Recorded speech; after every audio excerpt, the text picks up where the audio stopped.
Hey, what's up? And welcome to the very first episode of Comic Diaries, where we talk to some of Nairobi's funniest stand-up comedians. And on tonight's episode, we have Brian Onjoro. Yeah, we had to start with Brian Onjoro because it's only right you start with someone whose history is directly related to the history of Nairobi's stand-up comedy scene. It happens. I like how I've never seen India play soccer. I've never seen India at the big soccer tournaments like the World Cup. And I was wondering why. And then it hit me. There's that Indian stereotype. You guys are business-minded, eh?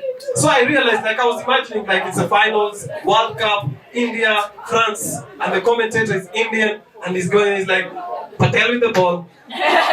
Patel, gives it to Kumar. Kumar, oh, kicks it, he goes out for a corner. Kumar goes to take the corner. What is this? Kumar has opened a shop at the corner. He's selling the ball. I'm sorry.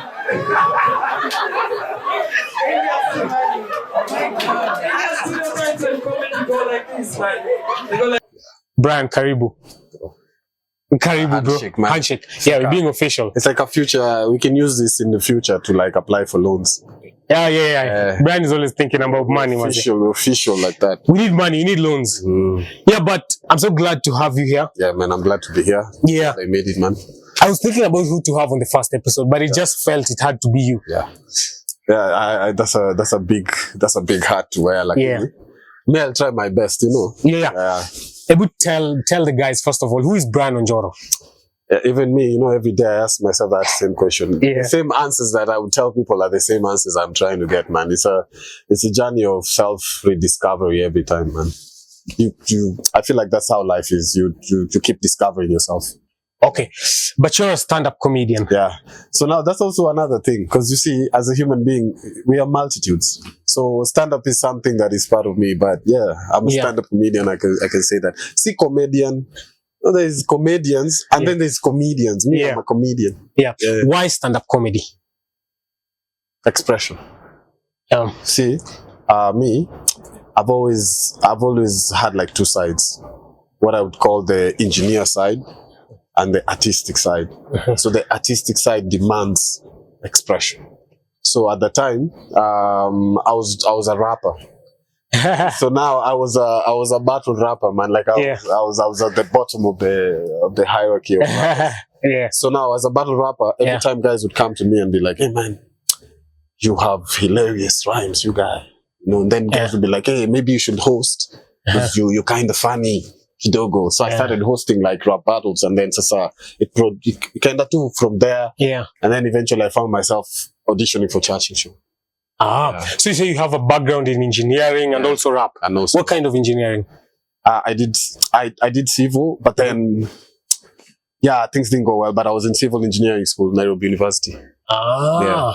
Interesting. Is there anything about you'd say maybe your childhood? Because people think having a knack for stand-up comedy stems in a comedian's childhood. Trauma. Trauma is an important component. Yeah, it's true. I have childhood trauma, but I don't think it's anything out of the necessary. I wasn't molested.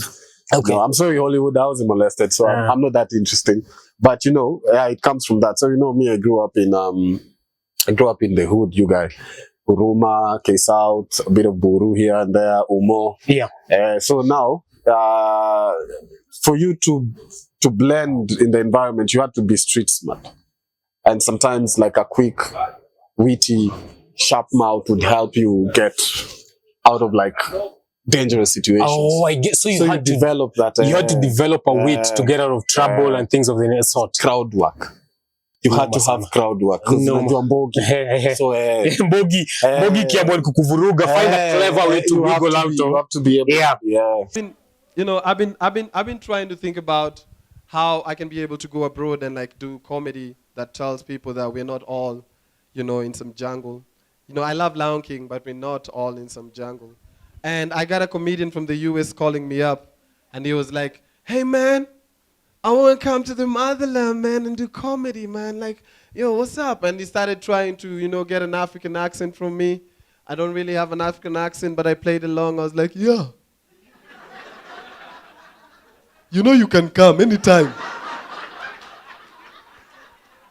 Like, you know, I'm going to come to the motherland and I'm going to do this stand-up thing and all that. And he started asking me, you know, tips, like how to survive here. It was like, so what time the tribal clashes usually? I was like, you know, like April 4th, you know. So don't come around that time. It's not okay. And please, like, if you can't bring a machete or something, just to be good, just to be good. And he's like, what about Ebola? I'm like, Ebola? I don't know him. Like, Do you remember when you started comedy, the very first time you stood on stage and all that? Hey telling man, jokes? it's been a while. The first time I stood on stage doing stand-up was... Okay, I remember the first time I killed. The first time I killed was... I don't know if it's still there. There used to be something called Kwani Open Mic. It was Kwani Open Mic. Yeah, that time they were doing it at Parliament Road. Parliament Road, the theater, what's it called? There used to be a theater on Parliament Road, a really nice theater. Yeah, so they used to do a free open mic. So one time I was coming from, I think, Churchill Show auditions, and they told me, yeah, bro, your jokes are nonsense. Not for here. They're good, but not for here. So when I was in town, someone was like, hey, I think it was Ngatia. You know Ngatia? No, who's Ngatia? Yeah, Ngatia. Ngatia was like, hey, maybe you should come. Ngatia is the guy who's doing Too Early for Birds. I don't know. Maybe I need to research him. So he said, but he met me in town some time back. He was like, yo, dude, maybe you should try, like, do Kwani Open Mic. So I went for Kwani Open Mic, and that was the first time. What year is this? Hey, man, this is a long time ago. I think this is 2013, bro. Or like 14. It's a long ass time ago. I was a baby. I was in my early... It's 2025. 2014 is almost like 10. Yeah. 2025, 24. That's 10 years. That's 10 years, man. So I went for Kwani. Yeah. And then I killed, bro. And then the audience was... You know, the poetry audience is very... For lack of a better term, I'll just go with intelligent. They're very intelligent. They're very quick with it. That's a good term to call them. Yeah. They're very quick with it. I don't want to use woke, but they're very quick with it. So they were the first people to embrace. So you were mixing comedy with with the guys doing poetry, but you're doing comedy. Yeah, but me now I'm doing comedy. So this is after you didn't do well at Churchill. Yeah, that's not that I didn't do well. People didn't think you were funny there. Yeah, the material I was talking about, they were not interested. So just to side back Kidogo, people think there's like a distancing from like the style in comedy and the style of what the kind of stand-up comedy we do. Yeah. Why do you think that is? If you can just spare 2 cents, yeah, because since you did it so early on, and you're saying, could you say, do you say it also did not work when you performed at Churchill? So yeah, for one, the Churchill show crowd at that time was older. I'm talking about our parents, boomers. Okay. So they couldn't get why a guy from Eastlands is telling a race joke. Okay. Well, no, naga wapi wazungu. Yeah. You know, like, so there wasn't that. They expected you when you're on stage. Okay, where are you from? What's your tribe? Yeah. You know, because that's how they have been trained. That's how they were conditioned. Yeah. So it was very difficult there. But then when I went for the poetry night, it's young people, campus guys, young professionals. So it was easier for me to blend in there. Okay. So, yeah. So, like, okay. Yeah. That's interesting. Yeah. That's very, very interesting. Okay. So the question was, when did you start? Because you're dialing it back to almost 2014. So after I started doing the poetry nights, it went for like a year. I was everywhere, man. I was at Creative's Garage. I was at Alchemist. I was I was just everywhere. Just anywhere there was a mic, you were there. I was there. So eventually I was like, hey, maybe let me start my own platform. Let me start something, you know, like a comedy club. There were no comedy clubs. It was just Churchill. You know. So I was like, hey, maybe if I start something. So I went to some venue and I talked to the owner called the Matthias from Gecko. Gecko Cafe. He was the first owner to like see what I was trying to do and be like, hey, you know what? Maybe I should give you every Wednesday night. Yeah. So they bought the idea early. So they bought the early investors and I start kind of thinking that's why Gecko is even popping right now. Yeah. So I started at Gecko and then Nairobi Comedy Club now built from there. Who's your comedy idol? Man, I have many idols that are not necessarily comedians. Let's say comedy. Like, who's your comedy? I have many. Usual Dave Chappelle. Okay. Chris Rock. Right now, I'm feeling what Carlos Miller are doing. I think it's 65 something. For 85 and South, something. 85 and South. I like Joe Rogan also because he's been able to like take curious intellectual discourse to another level. So you like him as a podcaster, not so much. Yeah, not so much as a comedian, but just basically as a guy who will push me to you know, to think about, to be curious about more than just my environment. What's one thing you wish more people knew about stand-up comedy? It's so necessary. Yeah. Oh my God, with all the chaos that's happening, especially in an urban setting. You know, it's stand-up comedy. A stand-up comedy night is so necessary. We are the new karaoke. We are the new karaoke. We are the new karaoke. It's so necessary. And then it's a skill builder. That's how you get the best writers. That's why you get, you know, that's how you build like a culture of standing in front of people and just talking is a skill in itself. And that's why I think if you look at like first world countries, America, Canada, UK, they have a bigger stand-up culture because it goes way back to the minstrel shows, to the operas, so they have a culture of we go somewhere and we sit down and we listen. What's the most frustrating thing about stand-up comedy? Here in our setting? Or even in general, you decide. In general. You do both. In our setting and even just in general. Most frustrating thing. In general, I think the most frustrating thing about stand-up is uncertainty. There's an uncertainty because why is there too much uncertainty? The structures are not laid out, especially here because of the structures not being laid out. Not even some of the structures we need are not even there. Where the structures, there's the uncertainty of, you know, our thing. Stand up is very external validation. So there's that uncertainty of you might not, you'll bomb. You might bomb, and then bomb and bomb and bomb and bomb and bomb. So there's that, and then here the uncertainty is without the structures. How do you build a life? From how do you make it profitable? How do we get more people to come to the shows, support? Exactly. Okay.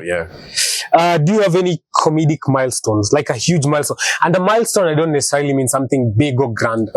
You know, something like in the industry, while you've been doing comedy, something really positive happened. It left a mark on you. What's like a good milestone? So in, I think those early years, I was just still doing I was just jumping on microphones. So no one was paying me.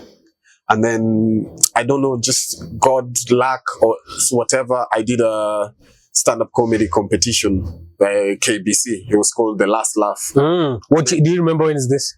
Man, I think that's a long time ago, bro. That's like 2015, bro. Sheesh. Hey, it's a long time ago. So they gave me prize money. Something like, it was good money. And that was the first time I had my first place, my first bed, my first kitchen, my first fridge, my first, I stepped out. You won a competition, they paid you good money. And then they gave me a job. What was the job? The job was comedy writing and comedy performance. Damn. Dude, it was great. We did the job for like a year. The show never made it. Like most things in Nairobi. The show never made it, but it was really quite it was refreshing. And before then I had spent like a couple of months homeless in town. I was just sleeping in campus floors. Friends would like offer me.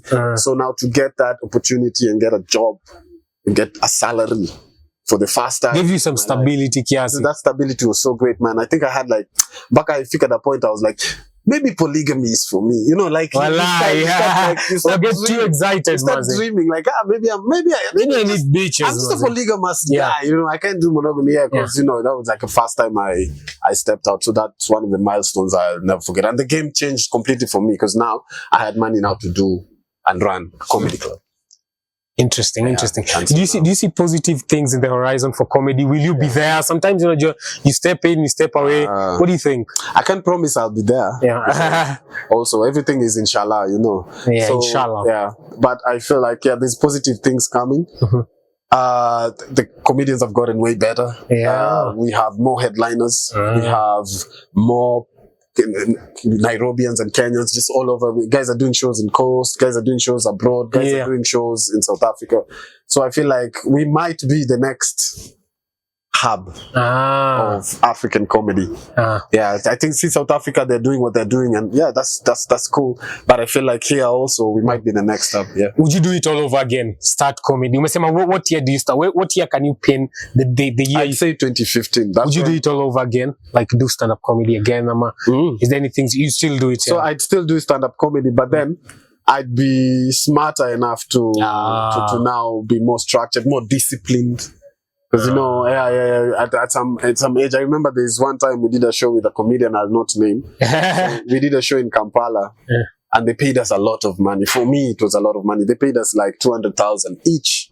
That's good money. So that guy, we were paid on Friday. By Sunday morning, that dude was broke. The guy went to the casino. So I even had to use some of my money to bail him out. So we were very reckless at that time, because a lot of the comedians I was hanging out with were like big names on Churchill Show.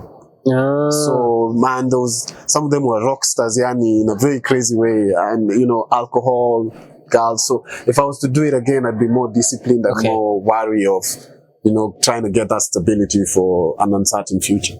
So yeah. All right, great. That's been the show, man. That's all. Oh, we're done. Yeah, we're done, Mazi. But you can tell them about your show on Tuesday. Tell them. No. Actually, this is also another thing. There's a lot of venues coming up in Nairobi. Yeah. And a lot of them are curious about doing a stand-up comedy night because they've seen the great things that are happening with the other comedy clubs. Yes, for sure. But then a lot of them are very clueless about meeting us halfway. So now I might really want to plug a venue here, but then I don't know, maybe tomorrow I'll get a call and get a different venue. Not even a different venue, and the venue will be like, oh, we've decided not to go forward. Things change quick. Yeah, things change quick. So it also comes back to that point I was saying. We need to lay out more structures so that we can have stability, so that you don't necessarily have to be world famous to make something. Yeah, but you're sustainable at home. Yeah, you're sustainable at home. You have to start here. It's just the way it is. So, yeah. All right, thank you, man. Santi. Podcast. Brian Onjoro, man. If you know anything about comedy, this guy is somewhat of a legend. There's no stand-up comedy without mentioning Brian Onjoro. Yeah. Thanks for coming. Yeah, huge thanks to Chemi for having us through way of Stand Up Collective. Thank you so much for shooting this here. That's been us. Thank you.